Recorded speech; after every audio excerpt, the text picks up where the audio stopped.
কাদেরকে আল্লাহ তাআলা এই রোজার ব্যাপারে ছাড় দিয়েছেন, কারা চাইলে রোজা ভাঙতে পারবে। এই ফরজ রোজার ব্যাপারে কেউ কেউ কেউ আছে তারা ছাড় পায়, তারা কারা? হু আর দে?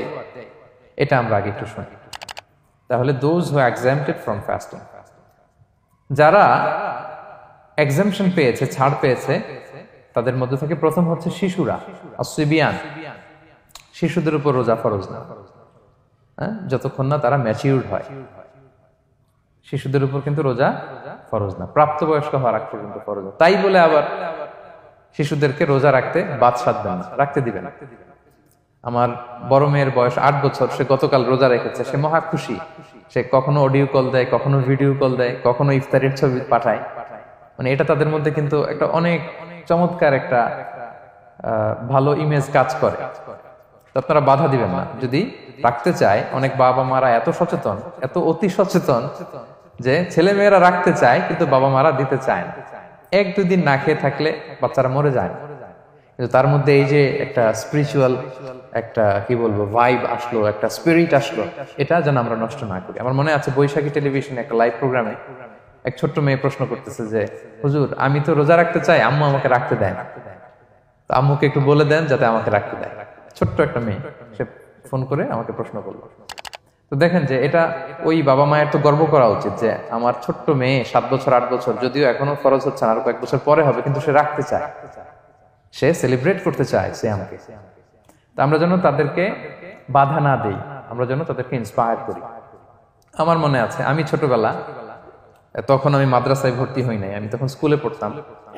তো খুব ছোট, কিন্তু আমি রোজা রাখতে চাইতাম, আব্বা আম্মা দিতে চাইতো না। আমার দাদি আমাকে বলতো যে তুমি একটা কাজ করবা, তুমি সকালে স্কুলে যাবা, দুপুর 12টায় ফিরে আসবা, এসে খেয়ে ফেলবা, তো হাফ রোজা হয়ে গেল, অর্ধেক। এরপরের দিন আবার সকালে না খেয়ে যাবা, দুপুর 12টায় এসে খেয়ে ফেলবা, অ্যানাদার হাফ, তো 2 হাফ মিলে একটা হয়ে গেছে। এইভাবে আমি অনেকগুলো রোজা রাখছিলাম ওই বছর।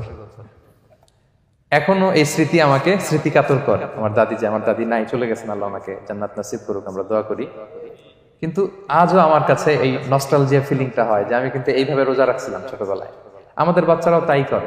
সো ওদের মধ্যে যে এই আবেগ, এই উচ্ছ্বাস, এটাকে যেন আমরা নষ্ট না করি। বাট লিগালি তাদের উপর রোজা ফরজ হয়নি, প্রাপ্তবয়স্করা রাখবে, তাইলে ওদের রাখা লাগবে না। নাম্বার 2, মাজনুন, পাগলদের উপর রোজা ফরজ হয় না। যারা পাগল তাদের উপর ফরজ হয় না। একটা হাদিস শোনাই, আল্লাহ রাসূল সাল্লাল্লাহু আলাইহি ওয়াসাল্লাম বলেছেন, আমি সবকিছু খুব প্রিসাইজলি বলছি যেহেতু আমাদের সময় কম। রুফি আল কালামু আন সালাসা, 3 ব্যক্তির উপর থেকে শরীয়তের কলম উঠিয়ে নেওয়া হয়েছে। আনিন নাইমি হাত্তা ইয়াস্তাইকিযা, ঘুমন্ত ব্যক্তি যতক্ষণ না সে জাগে। ঘুমের মধ্যে আপনারা কেউ বকা দিয়ে ফেললে আপনি মাইন্ড করতে পারবেন না, তো ঘুমাইছিল, কাকে বকা দিয়েছে কি করছে সে জানেই না। ঘুমন্ত ব্যক্তির উপর থেকে শরীয়তের কলম উঠিয়ে নেওয়া হয়েছে। আনি সবিগি হাত্তা ইয়াহতালিমা, শিশু যতক্ষণ না সে প্রাপ্তবয়স্ক হয়। ওয়া আনিল মাজনুনি হাত্তা ইয়াকিলা, পাগল যতক্ষণ না সে সুস্থ হয়। এই 3 শ্রেণীর ব্যক্তি থেকে শরীয়তের কলম উঠিয়ে নেওয়া হয়েছে। বুঝতে পেরেছেন? আচ্ছা, 2টা গেল। 3 নাম্বার হচ্ছে মারিদ। আপনি যদি খুব অসুস্থ হন তাহলে আপনি রোজা ভাঙতে পারবেন, যেটা আমরা ওই যে ইন্ট্রোডাক্টরি ডিসকাশনে বলেছি যে অসুস্থ হলে আপনি রোজা ভাঙতে পারবেন। 4 নম্বরে হচ্ছে মুসাফির, ট্রাভেলার, যদি আপনি লম্বা সফর করেন আপনি রোজা ভাঙতে পারবেন। এটা ন্যূনতম সীমা হচ্ছে 48 মাইল। তাই বলে কেএল থেকে পেনাং যাচ্ছেন আর রোজা ভেঙে ফেললেন, এটা করা যাবে না। আবার এখানে যদি আপনার সফরের পেরেশানি থাকে, খুব কষ্ট, তাহলে আপনি এই সুযোগটা নিতে পারবেন। কিন্তু আল্লাহ বলেছেন ওয়া আনতাসুমু খায়রুল লাকুম ইন কুনতুম তা'লামুন, যদি তোমরা রোজা রাখো এটাই তোমাদের জন্য কল্যাণ, যদিও আমি ফ্লেক্সিবিলিটি দিয়েছি। তো রাসূল সাল্লাল্লাহু আলাইহি ওয়াসাল্লামের সময় দেখা যেত যে মক্কা থেকে মদিনা, মদিনা থেকে তায়েফ যেতে প্রচন্ড গরমের মধ্যে ওনারা উট দিয়ে মরুভূমির উপর দিয়ে যেত। তো ওই পরিস্থিতি কিন্তু আমাদের নেই। কিন্তু যদি আপনার লম্বা সফর হয়, লেটস সে আপনি কেএল থেকে নিউ ইয়র্কে ফ্লাই করছেন, সফরের অনেক পেরেশানি, অনেক সময় হয়তো খেতে পারছেন না, আপনি চাইলে এই ফ্লেক্সিবিলিটি নিতে পারবেন। তো অসুস্থতা আর সফরে থাকলে আপনি রোজা ভাঙতে পারবেন, তবে ফাইদ্দাতুম মিন আইয়ামিন উখর, অন্য সময় এটা গুনে গুনে রাখতে হবে। 5টা যদি ভাঙা যায় পরে 5টা কাজা করবেন। এই পয়েন্টটা কি সবার কাছে ক্লিয়ার? সফরে যে রাসূল সাল্লাল্লাহু আলাইহি ওয়াসাল্লাম রমাদানে রোজা ভেঙেছে, এটার একটা দলিল বলি। আপনারা মক্কা বিজয়ের নাম শুনেছেন না? রাসূল সাল্লাল্লাহু আলাইহি ওয়াসাল্লাম হিজরত করলেন, পরে আবার বিজয় করলেন। এই মক্কা বিজয় কত হিজরিতে হয়েছে কে বলতে পারবেন? হ্যাঁ, হিজরি বলেন তো দেখি। অষ্টম হিজরি, মাশাআল্লাহ। অষ্টম হিজরিতে রাসূল সাল্লাল্লাহু আলাইহি ওয়াসাল্লাম যখন মক্কা বিজয় করতে যান, এটা কোন মাস ছিল জানেন? হ্যাঁ, রমাদান মাস। রমাদানের 20 তারিখে মক্কা বিজয় হয়েছে, 20 রমাদান। রাসূল সাল্লাল্লাহু আলাইহি ওয়াসাল্লাম মদিনা থেকে মক্কায় যাচ্ছেন বিশাল বাহিনী নিয়ে। মক্কায় পৌঁছতে আরো 90 কিলোমিটার বাকি। আল কাদিদ নামে একটা জায়গা আছে, সহিহ বুখারীর বর্ণনা।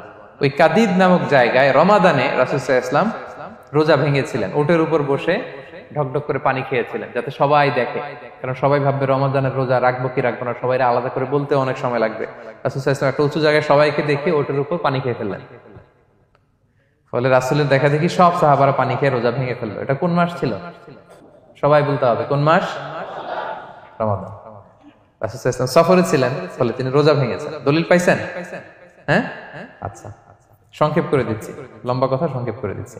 আর কোরআনের আয়াত তো শোনালামই আমি, ফামান কানা মিনকুম মারিদান আও আলা সাফার ফাইদ্দাতুম মিন আইয়ামিন উখরা। কেউ যদি অসুস্থ হয় কিংবা ট্রাভেল করে, চাইলে রোজা ভাঙতে পারবে, তবে গুনে গুনে পরে আদায় করে নিতে হবে। এই যে গুনে গুনে পরে আদায় করে নিতে হয়, এটারে বলে আরবিতে কদা, বাংলায় আমরা যেটাকে কাজা বলে অভ্যস্ত। বাংলা আমরা কি বলি? একটু কথা বলেন আমার সাথে, বাংলায় কি বলি?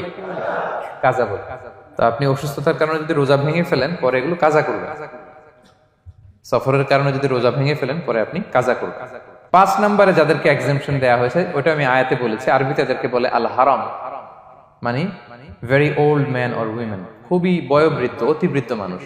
100 বছর, 105 বছর, এরকম আমাদের কিছু মুরব্বীরা আছে না, ওনাদেরকে খাবার দিলে খেতে পারে না, কাউকে চিনে না, ওনাদের জীবনের স্বাদ আহ্লাদ সব শেষ, বিদায়ের সময়। ওই সময় উনি আর কি রোজা রাখবেন? এজন্য আল্লাহ তাআলা ওনাদেরকে ছাড় দিয়েছে।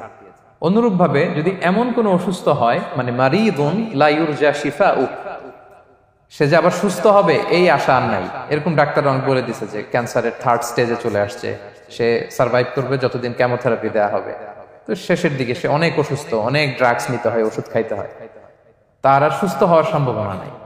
এই 2 শ্রেণীর লোকদের জন্য ছাড় দেয়া হয়েছে, তাদের কাজা করা লাগবে না, কারণ কাজা তো করতেই পারবে না। কি বলেন? তারা ফিদিয়া দিবে। কি দিবে বলেন? কি দিবে? ফিদিয়া। ফিদিয়া হচ্ছে প্রত্যেকটা রোজার জন্য একজন মিসকিনকে 2 বেলা করে খাওয়ানো। আই রিপিট, একটা রোজার জন্য একজন মিসকিনকে 2 মিলস, বাস হয়ে গেল। 30টা যদি উনি রাখতে পারে নাই, আপনি একজন মিসকিনকে 30 বেলা 2 মিল খাওয়াতে পারেন, অথবা 30 জনকে 2 বেলা খাওয়াতে পারেন, অথবা 60 জনকে 1 বেলা খাওয়াই দিতে পারেন, অথবা এই পরিমাণ টাকা দিয়ে দিতে পারেন। হিসাবটা সহজ হয়েছে না? লেটস সে মালয়েশিয়াতে একটা রেগুলার মিল নিতে কত লাগে? ধরেন যে মালাই দোকান বা মামাদের যে দোকানগুলো, একটা নাসি নিলাম, একটা আইয়াম নিলাম, একটা 100+ নিলাম, এই তো একটা প্যাক হয়ে গেছে। কত পড়বে? 10 রিঙ্গিট, রাইট? তাহলে 10 রিঙ্গিট হচ্ছে একটা মিল, আর 2টা মিল করলে 20 রিঙ্গিট। তাহলে প্রত্যেকটা রোজার জন্য 20 রিঙ্গিট করে আপনাকে ফিদিয়া গুনতে হবে। 30টা রোজার জন্য কত? 600 রিঙ্গিট। তাহলে ফিদিয়া ব্যাপারটা ক্লিয়ার হয়েছে সবার কাছে? আমাদের এরকম মুরব্বী যদি থাকে যারা রোজা রাখতে পারছেন না, তাদের জন্য আমরা এইভাবে ফিদিয়া আদায় করি। গেল।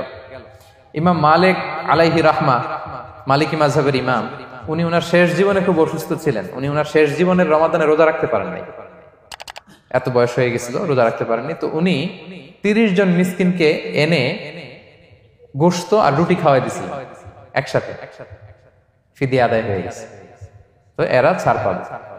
6 নাম্বার হচ্ছে আসহাবুল আমাল আশ-শাক্কা, যারা খুব কঠিন কাজ করে। এই প্রসঙ্গটা নিয়ে অনেকে ভুল বুঝে। এটা হচ্ছে এমন এমন কাজ যারা করে, যারা কাজ করতে করতে অসুস্থ হয়ে যাওয়ার সম্ভাবনা আছে, মৃত্যুর মুখোমুখি, বেহুশ হয়ে যাওয়ার সম্ভাবনা, হ্যাঁ, তাদের জন্য ছাড় দেওয়া।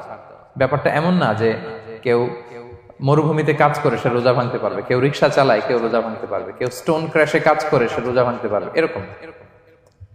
ধরেন যে মরুভূমিতে যারা কাজ করে, বা বাংলাদেশে সামারে যারা রিক্সা চালায়, অথবা আয়রন ফ্যাক্টরিতে যারা কাজ করে, অনেক সময় এমন হয় তারা ডিহাইড্রেশনে ভুগতে ভুগতে বেহুশ হয়ে যায় কাজের মধ্যে, এরকম হয় না? হয়। তাদের জন্য ছাড়, কিন্তু তাদের জন্য রেকমেন্ডেশন হচ্ছে এটা ফরজ ইবাদত, এটা তাদেরকে রাখতেই হবে। হয়তো নাইট শিফটে কাজ করার ট্রাই করবে, অথবা সারা বছর একটু একটু জমিয়ে রোজা রাখার চেষ্টা করবে, কিন্তু রোজা তারা রাখবে, তারা সাহুর খাবে, তারা রোজা রাখা শুরু করবে। কিন্তু মরুভূমিতে কাজ করতে করতে যদি এমন হয় যে সে বেহুশ হয়ে যাচ্ছে, মরার উপক্রম, এই পরিস্থিতিতেও সে রোজা ভাঙতে পারবে না, ইসলাম এতটা কঠিন নয়। পরিস্থিতি যদি এমন হয় তখন সে রোজা ভাঙতে পারবে, পরে সে রোজাগুলো কাজা করে নেবে। আচ্ছা, তো এই জন্য এই সমস্ত লোকদের ব্যাপারে আমাদের একটু সহনশীল হওয়া উচিত। আমাদের যে ওয়ার্কাররা গরমের মধ্যে কনস্ট্রাকশনে কাজ করে, আয়রন ফ্যাক্টরিতে কাজ করে, খুব কঠিন কাজ করে, তাদের কাজের টাইমটা কমায় দেয়া, তাদেরকে সাপোর্ট দেয়া, যাতে তারা রোজা রাখতে পারে। 7 নাম্বার হচ্ছে আল হামেল, গর্ভবতী নারী। 8 নাম্বার হচ্ছে আল মুরদি, ব্রেস্ট ফিডিং মাদার, বাচ্চাকে দুধ খাওয়াচ্ছে যে মায়েরা, ওনারা রোজা ভাঙতে পারবে। যদি ডক্টর বলে যে আপনি যদি রোজা রাখেন পেটের বাচ্চার সমস্যা হবে, রোজা ভাঙতে পারবে, পরে কাজা করুন। অথবা ডক্টর যদি বলে যে আপনি যদি না খান তো বুকে দুধ আসবে কোত্থেকে, বাচ্চাকে খাওয়াবেন কিভাবে, ডিহাইড্রেশন হবে, রোজা ভাঙতে পারবে। এটার দলিলটা শুনেন, সুনানে আবু দাউদের হাদিস, আল্লাহ রাসূল সাল্লাল্লাহু আলাইহি ওয়াসাল্লাম বলেছেন, ইন্নাল্লাহা আযজা ওয়া জাল্লা ওয়াদাআ আনিল মুসাফিরি শাতরাস সালাহ, আল্লাহ তাআলা মুসাফিরের জন্য নামাজকে অর্ধেক করে দিয়েছেন, কসর, ওয়া সিয়ামা আনিল হামিলি ওয়াল মুরদি, আর গর্ভবতী নারী আর দুধ খাওয়াচ্ছে এমন মায়ের জন্য আল্লাহ সিয়ামকে এক্সাম্পশন দিয়ে দিয়েছেন, ছাড় দিয়েছেন, তারা চাইলে রোজা ভাঙতে পারবে। ক্লিয়ার? 9 নাম্বার হচ্ছে মেনস্ট্রুয়েশনাল পিরিয়ড যাদের হয়, যে বোনদের পিরিয়ড হচ্ছে মাসিক, রোজা রাখবে না, যতটা ভাঙ্গা গেল পরে আদায় করে নেবে। 10 নাম্বার হচ্ছে পোস্টপার্টাম পিরিয়ড, যেটা নিফাস বলে, আফটার বার্থ, এই বেবি ডেলিভারি, বেবি ডেলিভারির পরে আমাদের বোনদের যেই পিরিয়ডটা হয় সে সময় ওনারা রোজা রাখবেন, কয়টা ভাঙলো গুনে পরে কাজা করে ফেলবে। এবং আম্মা জান আয়েশা রাদিয়াল্লাহু তাআলা আনহা উনি বর্ণনা করেন, কুন্না নাহিদু আলা আহদি রাসূলিল্লাহ, এটা একটা ন্যাচারাল প্রসেস, আমাদের আম্মা জান নবীদের স্ত্রীদেরও এটা হতো। তিনি বলতেন যে আমাদের যখন পিরিয়ড হতো, সুম্মা নাতহুর, এরপর যখন আমরা সুস্থ হয়ে যেতাম, ফায়ামুরুনা বিকাদাইস সিয়াম, রাসূল সাল্লাল্লাহু আলাইহি ওয়াসাল্লাম আমাদেরকে রোজাগুলো কাজা করতে বলতো, ওয়ালা ইয়ামুরুনা বিকাদাইস সালাহ, নামাজ কাজা করতে বলতো না।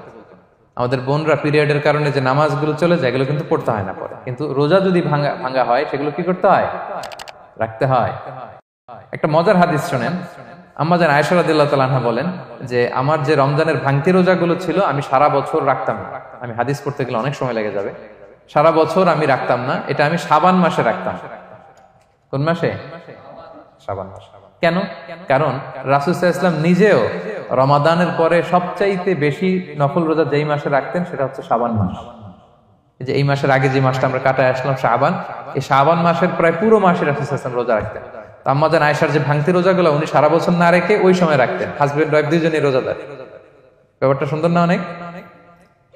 দুইজনেই, যেহেতু আমার হাজবেন্ডও রাখতেছে তো আমিও এই টাইমে রাখি, এইভাবে উনি বুদ্ধি করে ওনার রোজাগুলো রেখে দিতেন, উনি শাবান মাসে রাখতেন।